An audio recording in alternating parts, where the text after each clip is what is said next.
السلام عليكم البنات، ان شاء الله تكونوا كامل بخير وفي صحه جيده. في الفيديو تاع نهار اليوم ان شاء الله راح نديروا مع بعض وصفه طاجين الحلو بطريقه جد مبسطه. كما راكم تشوفوا درت كيله تاع فواكه مجففه. نفصل هذيك عين البقره على باقي الفواكه ونفرغ عليهم الماء السخون.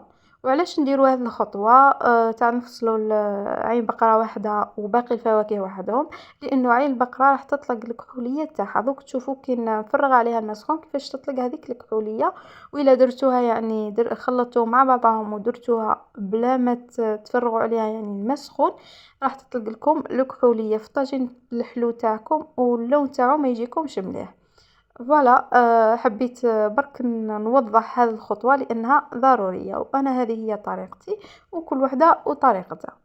كيما راكم تشوفوا فرغت عليهم الماء السخون، ومن بعد في قدرة ندير نجمة الأرض، عود صغير تاع قرفة ومغرفة صغيرة تاع سمن ولا زبدة يعني المتواجد عندكم. خليت هذاك السمن حتى يذوب لي، ومن بعد نفرغ عليهم 2 كيلات تاع الماء يكون دافي. نفس الكيلة اللي كيلت بها الفواكه المجففة راح نكيل بها الماء ونكيل بها ثاني السكر. راح نديرو 2 كيلات تاع الماء.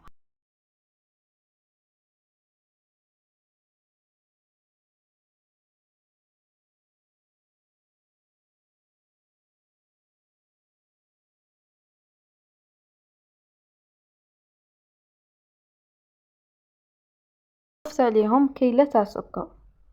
وكاين الطريقة الثانية اللي نديرها ثاني، كي تحطي القدرة تاعك ديري كيلة تاع السكر وضيفي عليها 2 كيلات تاع الماء، حركيهم شوية، ضيفي عليهم مغرفة تاع زبدة وضيفي عليهم عود القرفة ونجمة الأرض وخليهم يغليو. يعني الطريقة راها تقريبا نفسها، برك الاختلاف انه هنايا درنا الزبدة وخليناها تغلي مع الاول باش ضفنا الماء ومن بعد السكر.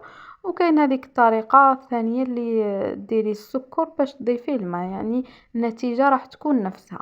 خلطتهم بيان وخليتهم يغليو حوالي 10 دقائق، يعني حتى يغليو بيان باش تضيفوا عليهم الفواكه المجففة.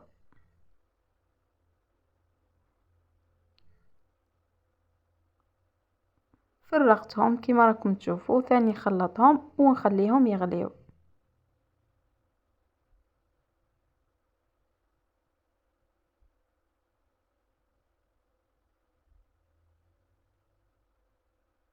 فوالا هنايا بعد ما فات واحد 15 دقيقة هكذاك، كما راكم تشوفوا يتنفخ هذاك الزبيب والمشماش، ويبدا الخليط تاعكم يثقل شويه ويبدا يدير في هاد الفقاعات هنايا تعرفوا باللي الفواكه تاعكم طابوا. ضيفوا عليهم عين البقره، عين البقره نضيفوها مع الاخير ونضيفوها غير بهذه الطريقه وما نخلطوش، لانه كيما تعرفوا عين البقره تطلق الكحوليه تاعها وما تخلطوهاش باش ما تتفتحش. وثاني راه ما تديش وقت كبير باش تطيب، يعني ميم با 5 دقائق حتى ل7 دقائق وطفوا عليها. كما شفتوني ما حركتهاش نهائيا، هكا باش ما تتفتحليش.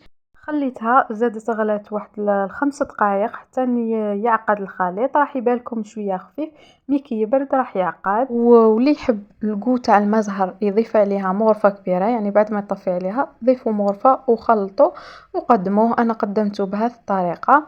وكانت هذه هي وصفتنا لنهار اليوم، ان شاء الله تكون عجبتكم. ما تنساوش تخلوا لي ارائكم في التعليقات. نتلاقاو ان شاء الله في فيديو جديد ووصفه جديده. دمتم في رعايه الله وحفظه. مع السلامه.